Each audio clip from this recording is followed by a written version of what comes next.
to come forward and present the Head Prefect's address for 2012.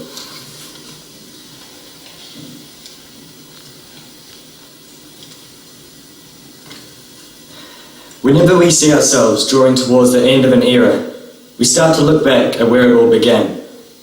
It is hard to believe that it was 5 years ago that me and my fellow Year 13s put on the Palmerston North Boys High School uniform for the very first time.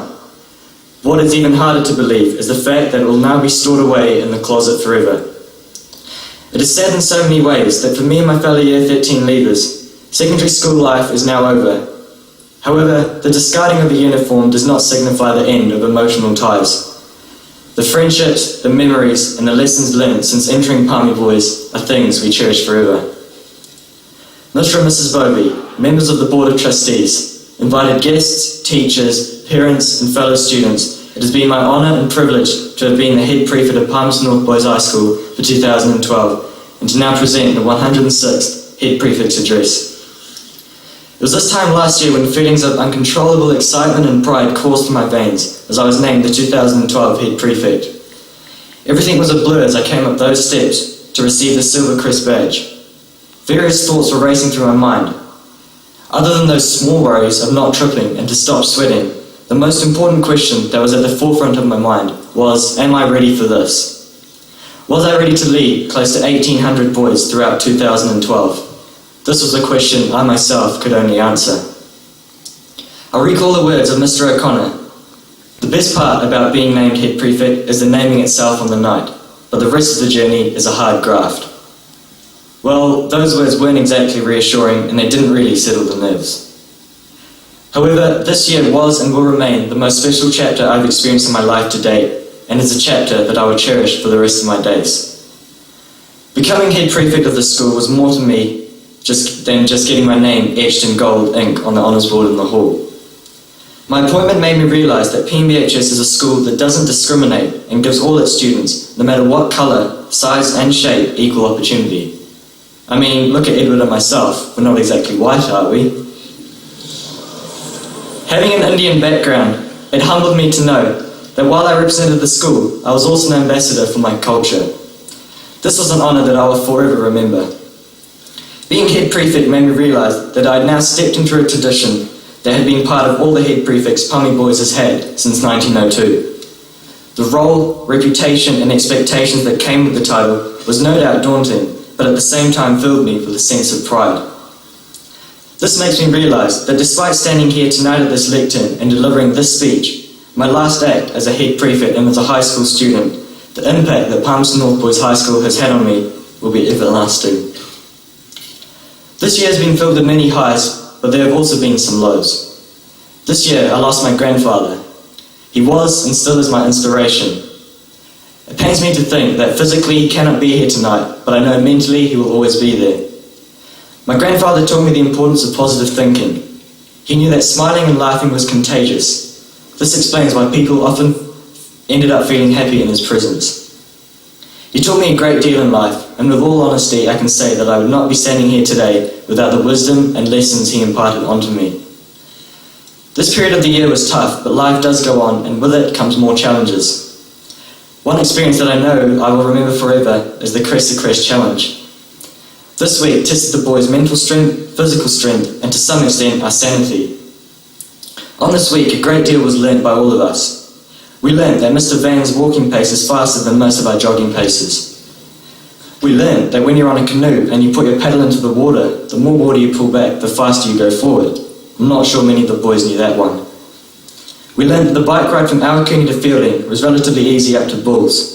However, from Bulls to Fielding, the terrain had the potential to make people like myself hit the wall and collapse. More importantly, the boys learned a great deal about leadership, teamwork and tolerance. I cast my mind back to the final night of the week, where 19 mentally and physically exhausted guys attempted to have conversations in the cramped marae. This was a situation where there were lots of, "I'll stop you there, mate," and the key skill of valuing others' opinions was learned. This was one week where we can all look back on and say, yep, we did that. Being Head Prefect also taught me a lot about time management and organisation. I apologise to all my teachers this year who I think understood and tolerated me missing so much class. This is something that I needed to get used to. The countless lists of things to do and to organise, including my own life, the importance of catching up on schoolwork became a necessity. While it's prestigious being the head prefect, education and grades are the things that will be remembered at university. I did, however, realise that being head prefect is a 24/7 job, not just the time spent in school. The surprises that 2012 brought just kept coming. Mr. O'Connor's announcement of resignation of rector of Palmerston North Boys High School came as a shock to us all, but we quickly moved on. Mr. O'Connor often talked to us about confronting challenges head-on and not shying away from those that present themselves to us. The offer as headmaster of Auckland Grammar School was an example of such a challenge for him. His contribution and service to the school in the last 10 years is unquestionable. His passion, skill, leadership and class will be sorely missed. But what we must remember is that in schools, teachers, students and rectors come and go, but the school and its ethos does not change. Palmerston North Boys High School is no different. While Mr. O'Connor leaves us, the school will still have 6 core values which lay the foundation for a PNBHS student's journey throughout high school. The school will continue to churn out a large number of tall poppies. Excellence will be pursued and mediocrity avoided. Palmy boys will continue to develop educated men of outstanding character. I look at our 6 core values and I see 6 powerful words that not only help me throughout school, but they have helped shape the lives of all Palmy Boys students. They have turned us from young boys into young men. For those Year 13 leavers tonight, we will leave this arena with an old boy status, with those 6 values embedded into our minds. These values do not only have to be followed in school, but the purpose of them is to help us in our everyday life. Every PNBHS student knows the expectations of the school. We know the standards that are set, and what's to stop us from fulfilling the school's vision and benefiting our communities. I recall the famous proverb, people should never judge a book by its cover, it's the clothes that make a man. But people do judge us Palmy Boys students. We have tidy hair, clean-shaven faces, and we wear our school uniform with pride. They do judge a book by its cover. While these common Palmy Boys characteristics seem small and insignificant, they are simply a reflection of the 6 values which we implement on an everyday basis. I believe wholeheartedly the Palmerston North Boys High School has got the best out of me and every one of you. A highlight of this year would definitely be having the opportunity to tour India and South Africa with the First 11 cricket squad. Travelling to other countries and seeing other very proud traditional schools really does make you see how well Palmerston North Boys High School can compare on an international scale. Tours are an example of the countless opportunities offered to Palmy Boys students. Everything we can dream of is there for us, it's just up to us to take those opportunities with both hands. We are fortunate at this school to have passionate teachers leading the vast number of activities in the school. This makes it possible for life-changing experiences to be created. From the cricket tour's perspective, the boys who were lucky enough to be part of it would once again like to recognise the huge effort and time Mr. Gibbs put into organising and making the tour happen and run smoothly. We are grateful for your experience and passion for the sport, and we thank you sincerely, sir. A countless number of leaders around the world have said that leadership is not possible unless you have a good team around you. This statement could not have been any truer for me this year. 2012 saw a team of 34 prefects get named, a much larger group than in past years. This emphasised the amount of talent, depth and leadership present in this year's Year 13 group. This year, with the prefect group, has been enjoyable to say the least. The group had an interesting mix of guys, all of whom got along with one another. Enjoyment, talent and cooperation only spell the recipe for success, and this is what I believe 2012 was. The year was a success. Challenges were met front on, and the guys put their hands up on more than one occasion. The high standards set by previous prefect groups were matched, and I believe bettered. I thank you guys for making my job as leading you very easy, and making the year as a whole enjoyable. There's more to a prefect than just getting that badge and chilling with it. It actually means meeting the expectations set for you, and modelling the school's ethos and values. This is something I think you all did, so thank you boys. On that note, congratulations to Seamus and George on your appointments. They are thoroughly well deserved, and I'm sure you'll do an outstanding job leading the school next year. To Edward, I cannot say how much I have valued your loyal support, advice and presence by my side throughout the year. Your relaxed and chilled personality often allowed me to relax as well. But I don't think many of us can achieve what you have achieved by being that chilled in life. I thank you for always being willing to do the tasks I dumped onto your shoulders. You're a great mate and a great leader, and I thank you for everything. Good luck in Auckland next year. My list of thank yous could go on, and I could never properly thank everyone who's helped me. There are, however, a few people who I'd like to thank especially. Cricket has been my passion since I was a young boy, and when I came to Palmy Boys, I was encouraged to pursue cricket by every one of my coaches. Through their enthusiasm, my enjoyment for the game increased, and my respect for my coaches grew.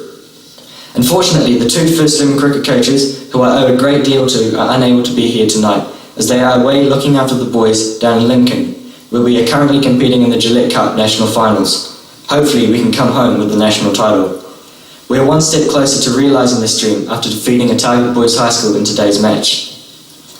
To Mr. Layton, I would like to thank you especially for being a mentor figure, not only in my cricketing life, but school life in general. You took me under your wing as a Year 10 student and helped me rise up the ranks to eventually lead the First 11 cricket team.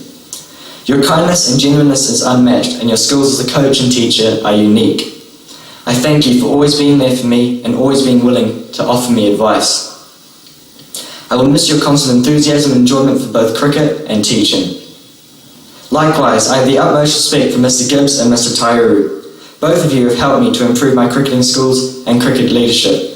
You have both made my journey through boys high cricket smooth and enjoyable. Your organisation and teaching methods are admirable, and I thank you both for everything that you have done for me.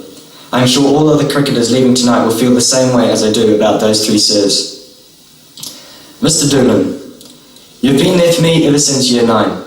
The enthusiasm and passion that oozes from you is infectious, and it has taught not only me, but I'm sure a large number of us, to maintain positivity and a sense of humour. You've made my time at Boys High enjoyable, and your stories will entertain many more boys to come.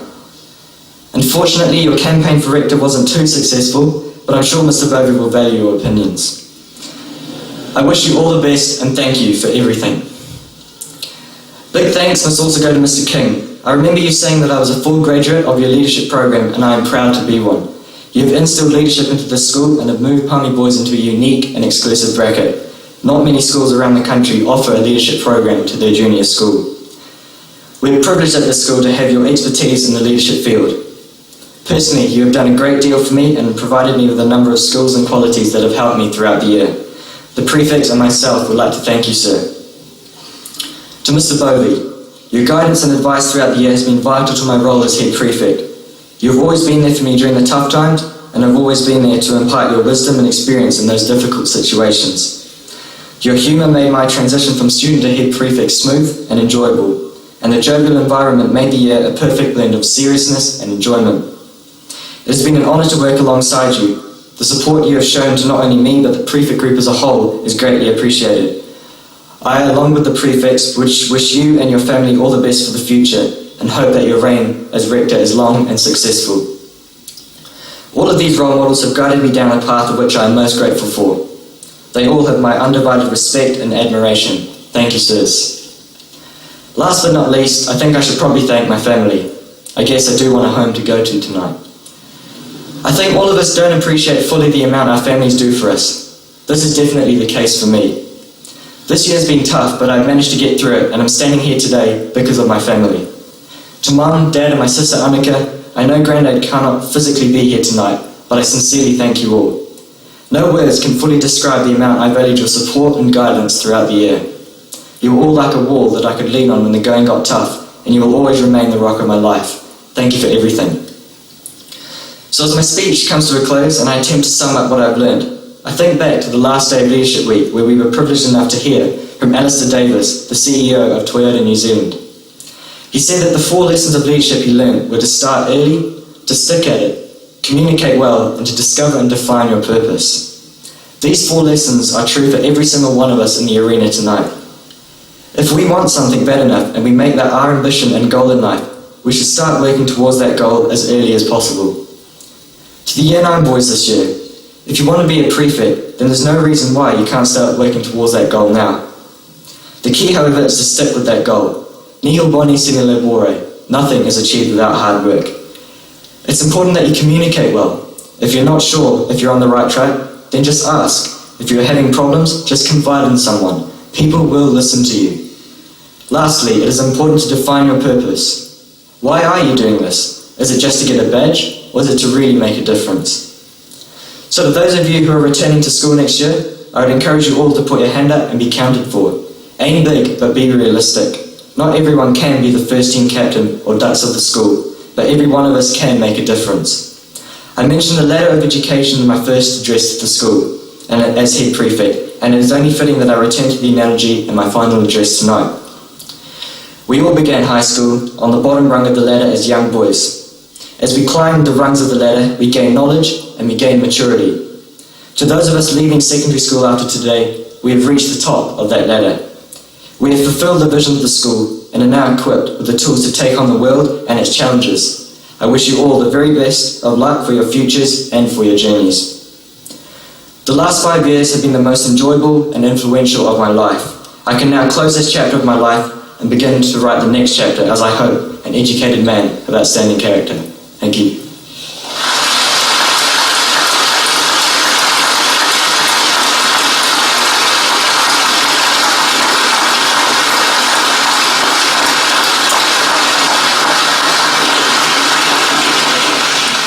Thank you, Navin, and thank you for your contribution to the school, not only this year, but in the previous 4 years too. So just an example of the fine young men that we produce at this school.